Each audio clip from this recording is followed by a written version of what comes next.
एबा ट्राइबल हिनजावफोरखौ बिथांमोना हाबा खालामदों। गासैबो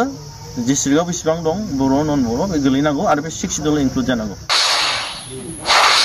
जों जोनोम जाखादों मोसा फिसा बादि बेथ' इनजास्टिस। बिथां फ्रिडम अफ एजिटेशन बेखौ होबथायोब्ला बर' माहारि फरायसा आफादा जोंनि जे बनस'नि जे उद्देश्य बे उद्देश्यखौ जों गोख्रों भाबै लांनो थाखाय बे जोंहा मोनफ्रोमबो खोन्दो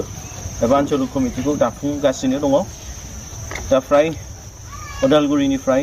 क'क्राझारसिम दानायनि जि मोनसे पलिसि बे पलिसिया दा क'क्राझाराव फ्राय जोब्बायानो नैबे जारबारिया थालांदोंमोन। दा बिदिनो जोंनि जि थांखि बे थांखिखौ जोङो गोख्रों भाबै जरदार भाबै लांनो थाखाय जितु जोंनो मेन पावार नांगौ बे जितु जोंनि निउ जेनेरेशन्स बिथांमोननि जि क'पारेसन पार्टिसिपेसन नांगौ बे जिनिसखौ मावफुंनो थाखाय जोङो दिनै जारबारि आनसलिक कमिटि एबा खोन्दो कमिटिखौ नैबे सालगुरि गुदि फरायसालियावनो जोंनि बे ओनसोलनि गावबुरा आरो बे ओनसोलनिनो मेलेमजिबि समाज सिबियारि गार्जेन बिथांमोनखौ लानानै जों मोनसे कमिटिखौ दाफुंनाय जादों। जितु जोंनि बिटिसि ओनसोलाव बे जोंहा मोनसे CSB दंमोन सेन्ट्रेल सिलेक्शन बर्ड। नाथाय सेन्ट्रेल सिलेक्शन बर्डखौ बे 3 इयार्स जाबाय बेखौ डिफां खालामनानै दोनदों आरो बिनि सायाव गोदान मोनसे जोंनि बिटिसि गभर्नमेन्टआ सेन्ट्रेल रिक्रुटमेन्ट बर्ड दादोंमोन। नाथाय बेबो दिनै फांसन खालामनायखौ जों नुनो मोनाखै। गतिके जोंनि 6 शिड्युल बिटिसिआव जि मोनसे जोंहा ट्राइबेलफ्रा मोनसे साख्रि मोननायनि जि अधिकार दंमोन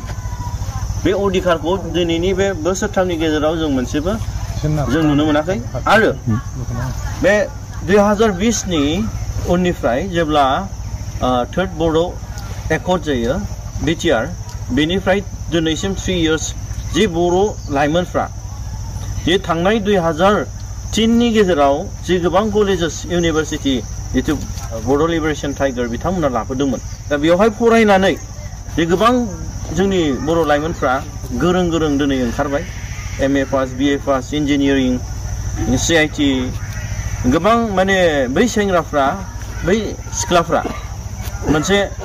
गोदान एकर्डनि गेजेरजों एमप्लयमेन्ट अपरचुनिटिया फैगोन होननानै मोनसे फोथायनाय दंमोन। नुनो मोनदों जे BTC ओनसोलाव गोबां पस्ट खालि जानानै दङ आरो बै पस्ट खालि जानायखौ दिनै स्टेटनिफ्राय डाइरेक्टलि बिथांमोना रिक्रुट खालामहरदों। दा जोंनि BTC गभर्नमेन्टआ बिनि सायाव बेसेबां एवेयर दं एबा कनसियास बेखौ जों मिन्थिनो थाङा। खिन्थु जोंनि नलेजाव बे डिपार्टमेन्टनिफ्राय जि इनफरमेसन फैयो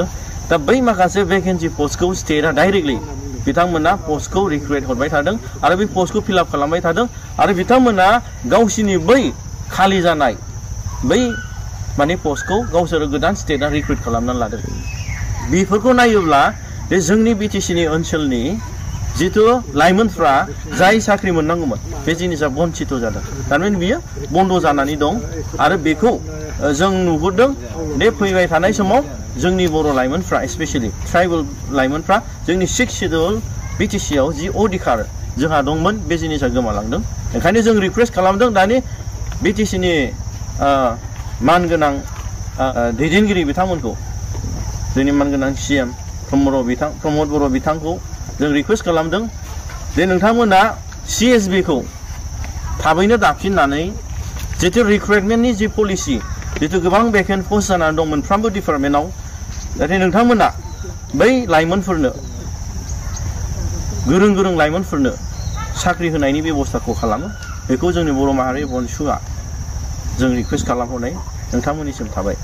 इनिशिएटिभ लादों बा लागोन बे सैथो खोथा। जितु जोंनि नायल' जाल' मोनसेल' इउनिभारसिटि बड'लेण्ड इउनिभारसिटि बेवहाय जितु BTC ओनसोलनि गासैबो कलेजेसफ्रानो आन्डार बिनि इउनिभारसिटिनि गेजेराव गोलैयो। दा बै कलेजेसफोरनि छात्रफ्रा जितु इउनिभारसिटिनि जे मोनसे रिजाल्ट डिग्रीनि जि डिक्लेरेसन होनांगौमोन बिथांमोना बेखौ राइट टाइमाव होयैनि थाखाय जोंनि बै BTCआव बेसेबां कलेजेसफोर दं स्टुडेन्टसफोर दं इउनिभारसिटिफोराव एडमिशन लाहैनायाव टेक्निकल प्रब्लेम जादों माने राइट टाइमाव बिथांमोना लाहैनो हायाखै। एग्जाम्पल हिसाबै कटनाव एबारावबो बिथांमोना BTC ओनसोलनि कलेजेसनि स्टुडेन्टसफ्रा एडमिशन मोनाखै। दा बेयो एक्चुअलि बिराद गिदिर मोनसे सिन्था खालामनांगौ जिहेतु जोंनि इउनिभार्सिटिया राइट टाइमावहाय जे स्टुडेन्टसफोरनि रिजाल्टखौ होआब्ला बै गुबुन स्टेटनि जे मोनसे एडमिशननि पलिसि बेयाव जों राइट टाइमाव सफैनो मोना आरो बेयावहाय जोंनि कलेजाव फरायनाय स्टुडेन्टसफ्रा डिप्राइभ जायो आरो आङो रिक्वेस्ट खालामदों जिहेतु जोंनि बिटिसिनि दानि CM प्रमद बर' बिथाङानो इडुकेसन डिपार्टमेन्टनि बिथाङानो इनचार्ज जिहेतु इडुकेसन डिपार्टमेन्टआ इउनिभार्सिटि एबा कलेजेसफोरखौ बिसोरनि आन्दारावनो सुपारभाइज खालामो दायित्व लायो जिहेतु इडुकेसन डिपार्टमेन्टआ मोनसे ट्रान्सफार साबजेक्ट बिटिसिनो हरखानाय जिहेतु मानगोनां बिटिसिनि CM प्रमद बर' बिथाङा जिहेतु इडुकेसन डिपार्टमेन्टआ बिथांनि आखायाव दं बिथाङा बेखौ मोजां नायबिजिरनांगौ आरो इडुकेसननि सायाव बिथाङा मोजां दायित्व लानांगौ मानो होनब्ला दा इउनिभार्सिटि बादिखौ बिथाङा गावनिनो डिपार्टमेन्ट हिसाबै दिनै बिथाङा नायनांगौमोन दा बिथाङा मोजां रोखोम नायनो हायाखै जों बेखौनो बुंगोन जे बिथाङा बे इडुकेसन डिपार्टमेन्टनि सायाव मानो होनब्ला मोनसेल' इउनिभार्सिटिखौ जितु राइट टाइमाव एग्जाम होनो हायाखैब्ला राइट टाइमाव मार्कशिटखौ बरननो हायाखैब्ला टटेलि बे नों एथ' गिदिर मोनसे रेसपन्सिबिलिटि बै स्टुडेन्टसफोरनि लाइफखौ बरबाद खालायनाय सोरबा बे माने बोसोरसे लस जानानै थानाय जि कलेज इउनिभार्सिटियाव फरायनांगौ एडमिसन मोननांगौमोन बेखौ दिनै माने बन्द' खालामनाय बिसोरनि सिमांखौ दा बियो मोनसे जोंनि थाखाय बिराद खहा बेनि थाखायनो जों बिथांखौ रिक्वेस्ट खालामदों मानगोनां CM प्रमद बर' जाय इडुकेसन डिपार्टमेन्ट बिनि आखायाव दङ दा इउनिभार्सिटिल' नङा गोबां कलेजेसफ्रावबो जेंना दं दा गोबां कलेजेसफ्रावहाय दिनै साप'ज लाइक जोंनि BEd कलेज बादियावहाय जे नन बिटिसिनि स्टुडेन्टसफ्रा फैनानै एडमिसन लाफैदों दा बेवहाय जोंनि इडुकेसन डिपार्टमेन्टआ ट्रान्सफार साबजेक्ट हिसाबै बिनि सिलेक्शन प्रसिडियर्सखौ जोंनि डिरेक्टर इडुकेसन बिटिसिना खालामोमोन नाथाय स्टेटनिफ्राय डाइरेक्ट हरनानै सोरबा धुब्रि नलबारि सोरबा बङाइगावनि दा बिथांमोना फैनानै जोंनि जि मोननांगौ जोंनि बे बिटिसि ओनसोलनि स्टुडेन्टसफ्रा बिथांमोननि जायगाखौ लाफैनायखौ जों नुनो मोन्दों बेनि थाखायनो बिथांखौ जों रिक्वेस्ट खालामदों जाहाथे बिथाङा गावनि जि मोनसे दायित्व दङ डिपार्टमेन्ट बेखौ मोजाङै दायित्व लायो आरो जाहाथे जोंनि गथ'फ्रा फिउचाराव जोंनि कलेजेसफ्रावनो जोंनि जायगायावनो जों एडमिसन मोनो आरो प्लास जोंनि स्टुडेन्टसफ्रा बैफोरबादि माने माबानिफ्राय डिप्राइभ दाजाथों माने मार्कशिट मोनै एबा एडमिसन मोनैनिफ्राय दा बिथांनिसिम जोंनिफ्राय रिक्वेस्ट जाबाय प्रेजेन्ट सिटुएसन बे प्रेजेन्ट सिटुएसनाव माखासे डिपार्टमेन्टनिफ्राय जे जों इनफरमेसन मोन्दों बेवहाय माने बिराद माने सिन्था खालामनांगौ जानानै दङ जों सानि गेजेर सा जायोबा जों नुनाय नङा खिन्थु बिथोराव जेब्ला हाबगोन जों बेयाव नुदों जारिमिनाव नायोबा जों नुनो मोन्दों दे जोंहा आलादा रायजो मोनोबा एबा निजे खुंथाय मोनोब्ला जोंनि मानसियानो सोरबा अफिसार जानांगोन केरानि जानांगोन सोरबा सुकिदार जानांगोन सोरबा जुथा सुग्रा सोरबा लेब सुग्रा सोरबा खानाय सिनग्रा दा बैफोरखौ नायोब्ला बे दानि परिबेसाव मा नुनो मोन्दों जोंनि बिटिसि गभर्नमेन्टआ बे जोंनि बर' अफिसार्सफोरखौ दस्रायाव ट्रान्सफार खालामनानै हारसा अफिसार्सफोरखौ लाबोनाय नुयो नाथाय बेयावहाय जोङो सार्कोल अफिसनि केसखौ जों नायनोसै दा सार्कोल अफिसाव मा प्रब्लेम जादों दा गुबुन जाथिनि मानसिफ्रा सार्कोल अफिसार्सफोर जाफैदों एबा मण्डल जाफैदों अफिसार्स जाफैदों दा 2003नि उनाव बे गुबुन हारिफ्रा जोंनि बिटिसि 6 सिडुलाव बे हा बायनो मोनामोन दा गुबुन जातिफ्रा जोंनि ट्राइबेलफोरनि हा बायनो मोनामोन दा बैफोरबादि माखासे जेंनाया 2003निफ्राय दासिमबो माने जि मोनसे माने जेंना दंमोन ट्रान्सफार जायाखैमोन हाया ट्राइबेलनिफ्राय नन ट्राइबेल दा बैफोरबादि बेले बेजे माखासे जेंनाफोरखौ बै हारसा अफिसार्सफ्रा दा मा खालामदों गावसिनि हारसाफोरनि बै माखासे प्रब्लेमफोरखौ दा टटेल फोजोबनानै लादों दा हाखौ ट्रान्सफार खालामनानै लाजोब्बाय दा बेनि थाखायनो जों नुदों बे बर'फ्रा आन्दलन खालामदों हाहुनि रैखाथिनि थाखाय दा बैफोरबादि जिनिसखौ जोंनि मानगोनां CM बिथाङा गोख्रों भाबै दायित्व लानांगौ मानो होनब्ला बे बिटिसिआ मोनसे जोंनो थाखाय अधिकार जे हाहुनि अधिकार बेहाय खुनु 2003नि उनाव जेब्ला BLC जों सुक्ति जायो बिटिसिआ बिनि सिगांनि 2003नि आगोल जि दंखायो जोंनि बिटिसि ओनसोलाव बिथांमोनाल' बिनि बिटिसिनि हाहुनि अधिकारखौ मोनगोन खिन्थु जोंनि बर'ब्लाबो सोरबा गलाघाट सोरबा सनितपुर सोरबा धेमाजि बेफोरो दिनै जोंनि बिटिसिआव हा बायनो मोना बे बिराद गिदिर मोनसे लं राननि थाखाय बर'फोरनि मोनसे सिकिउरिटि नाथाय बै सिकिउरिटिखौ दिनै बै गुबुन हारिनि अफिसार्सफोरखौ लाबोनानै बर' अफिसारफोरखौ ट्रान्सफार खालामनानै बै हारसाफोरखौ लाबोनानै जिहेतु गावसिनि सुबिदा सुजुगखौ बिथांमोना बानायनानै लानायाव बिथांमोना जेबो नायबिजिराब्ला बे जाथिनि थाखाय एबा जोंनि थाखाय इयुननि थाखाय गोबां खैफोद लाबोगोन बेनि थाखायनो बिथांखौ जों रिक्वेस्ट खालामदों नोंथाङा नोंनि जे दायथ' दं बेखौ मोजां रोखोम मावलांनायखौ जों लुबैयो जाहाथे हारिया खस्थ' मोना जोंनि मोनथिनायाव बर' माहारियारि फरायसा आफादा जिथु बर' हारिनि मोनसे देरसिनथार सिमां आलादा उदां बड'लेण्ड सोरजिनो थाखायनो जोनोम मोनदों नाथाय जों नुबाय थानो मोनदों नोंथांमोननि जिथु सोमावसारनाय हाबाफारियाव सरकारनि फालनिफ्राय आरो बबेबा नन पलिटिकेल अर्गेनाइजेसनफोरनिफ्रायबो नोंथांमोननि सोमावसारनायखौ हेंथा होनायखौ नुनो मोनदों बिनि सायाव मा बुङो डेफिनेटलि बे बर' माहारियारि फरायसा आफादा जे मोनसे सोमावसारनायनि जे मोनसे उद्देश्य लानानै जों जोनोम जानानै बे बनसुआ सोमावसारदों दा बे सोमावसारनाय मोनफ्रोमबो हाबाफारियाव जोंनि गभर्नमेन्ट साइडनिफ्राय आइदार स्टेट गभर्नमेन्ट अर बिटिसि गभर्नमेन्टनिफ्राय जिहेतु जोङो मोनसे प्रग्राम खुंनांगौआव पारमिसन लानांगौ बिथांमोना बेखौ माबा मोनसे रिजन्सनि थाखाय माने बिथांमोना फेलियर खालामबाय थादों दैट मिन्स बर'फोरखौ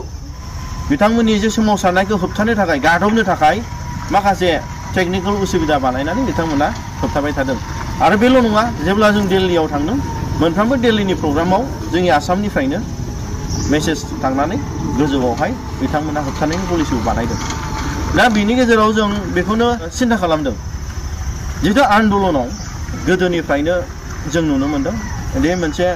असमियाफोरनिफ्राय एबा असमियाफ्रा जोंनि बर'नि माखासे आफादफोरखौ बाहायनानै जिहेतु जोंनि मुभमेन्टखौ होबथानायनि जे पलिसि बे पलिसिया गोदान बाथ्रा नङा नाथाय बिनि गेजेरावबो बर' माहारि फरायसा आफादा जों जेननानै थायाखै जों जोनोम जाखादों मोसा फिसा बादे नेरनानैसो आरो जों नेरनानै थांगोन आरो बिनि थाखायनो गभर्नमेन्टआ जितु भारतनि संबिधाननि जे मोनसे मोन्थाय अधिकार right freedom of speech freedom of agitation बेखौ होबथायोब्ला जोंबो नन भायलेन्सबाबो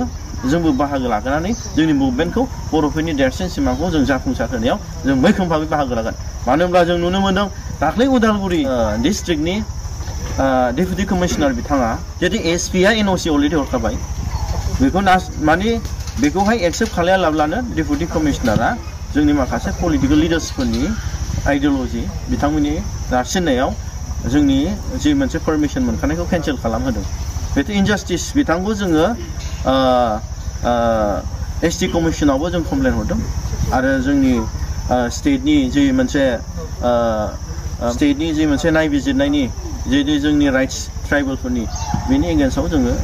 दैथायहरदों आरो बिथाङा अन चार्जआव जानानै दङ आरो बिनि गेजेरावनो जोङो बिथांमोना माने नन भायलेन्सनि माने आन्दलनखौ होबथादोंब्ला जोंबो भायलेन्सजोंबाबो थांगोन होननानै जोङो वान डे जों बन्द' खालामदों आरो बेनि गेजेराव जों उनफिननानै थाया निस्सय फैबाय थानाय समाव बर' माहारि फरायसा आफादा जोंनि आन्दलनखौ जों गोख्रों भाबै लांबाय थागोन जोंनि बिटिसिआव जितु 60टा मोनसे कनस्टिटुवेन्सि बानायनाय बे बानायनायाव बर' माहारि आरो फरायसा आफादा जेबो बुंनांगौ गैया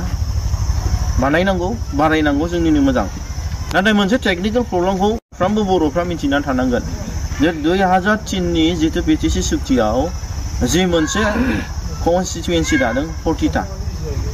एन्ड इलेक्टेड ओमफ्राय 6टाया माने नमिनेटेड टटेल 46 दा बै 40टा इलेक्टेडआ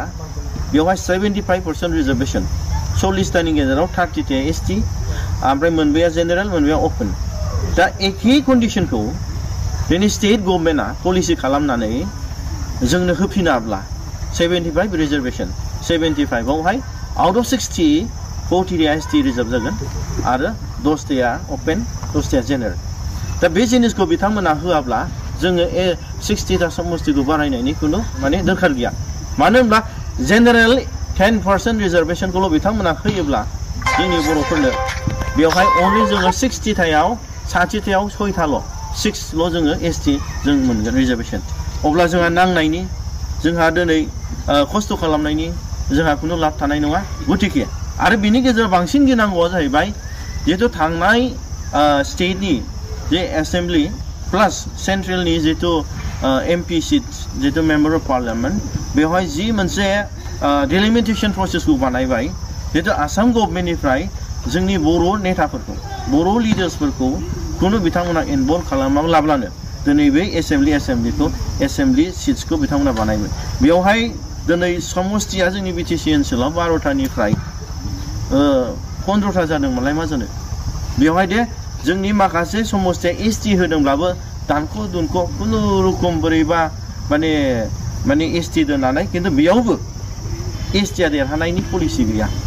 ओरैबायदि मोनसे माबा सिस्टेमजों बिथांमोना बानायलांदों खिन्थु एबारबो 60था समस्ति दानायाव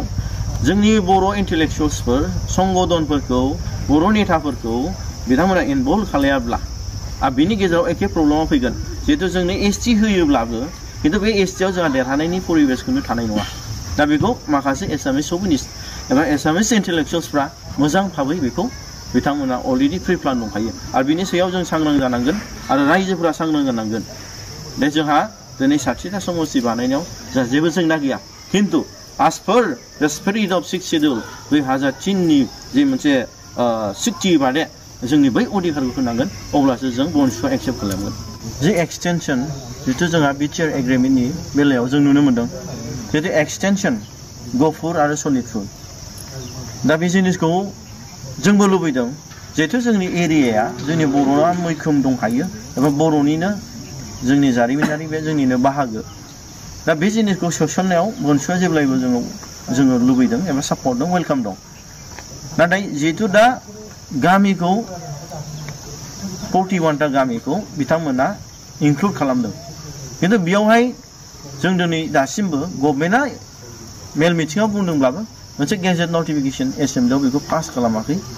गतिके जोङो बेखौ माने एक्सटेनसनथ' होनला बेखौ जास्ट माने गामि सोसननाय बारायनाय होनांगौ एक्सटेनसन माने बारायनाय जितु बेवहाय नोङो गामि 41टा गामिखौ नङा आरो 41टा गामिखौ नायोबाथ' जोङो बे बिटिसिनि जे सुक्ति दं 2003आव अलरेडि बिएलटिनि बिथांमोना 91टा ना 96टा गामि सोसनबावनांगौ होननानै क्लेम एबा डिमान्ड दंखायो स्टेट गभर्नमेन्टआव दा नोङो एक्सटेनसन होनोब्ला दा उदालगुरिनिफ्राय गहपुरसिम एबा बिश्वनाथ मोननै डिस्ट्रिक्टखौ बेवहाय हारसा दं बर' कन्टिगिउटि नंगौ नङा बेजों खोथा गैया खिन्थु बै लेखाखौ बिथांमोना सोसननानै जोंनि 6th शेड्युलाव होनांगौ दा बेखौ माने बे जिनिसखौसो बानायनांगौ खिन्थु 2020नि जितु बिटिआर सुक्ति दं बेयाव मोजां फरायोब्ला जों मोनसे जिनिसखौ नुनो मोनदों दे माने खुनु माने फिक्स माबा गैया बेयावहाय दा स्टेट गभर्नमेन्टआ आसामनि चिफ मिनिस्टार हेमन्त बिथाङा बुंदों दे 41टा भिलेजखौ माबागोन खिन्थु बेबो क्लियार मोनसे माबा गैया स्पष्ट नङा एबा बेखौ मोनसे क्लियार माने स्टेटनिफ्राय मोनसे एसेम्बलि पास खालामनायनि जितु गेजेट नटिफिकेसन होनानै फर्मेलि बेखौ जिहेतु उदालगुरि डिस्ट्रिक्ट एडमिनिस्ट्रेसनजों लाबोदेरनांगौ बेनि जिनिसा दासिमबो क्लियार जायाखै गतिके बेवहाय जोङो बे जिनिसखौ जादों एबा जाया बेखौ जों दासिमबो स्पष्ट नङा खिन्थु जों लुबैदों as a agreement जासु डिमान्ड बादे सनितपुर बिश्वनाथआ बेवहाय नों कन्टिगिउटिजों खोथा गैया गासैबो डिस्ट्रिक्टआव बेसेबां दं बर' नन बर' बे गोलैनांगौ आरो बे 6th शेड्युलाव इनक्लुड जानांगौ दिनैनि बुब्लियाव बर'नि माखासे हाथरखि अलंबारफोरा सेंग्रायानो जा बा सिख्लायानो जा गुबुन हारिनि हौवा आरो हिन्जाव लानायखौ नुनो मोनदों बे समाव नोंथांमोना माबायदि हमथानायनि राहा लामा लागोन एसे टेकनिकेल प्रब्लेम जितु जोंनि बर'नि गेजेराव सोरबा हौवाया सोरजों थांदों सोरबा हिन्जावा सोर हौवाजों थांदों बेयाव बुंनांगौनि जा अधिकार गैया खिन्थु मोनसे खोथाया बेनो जिहेतु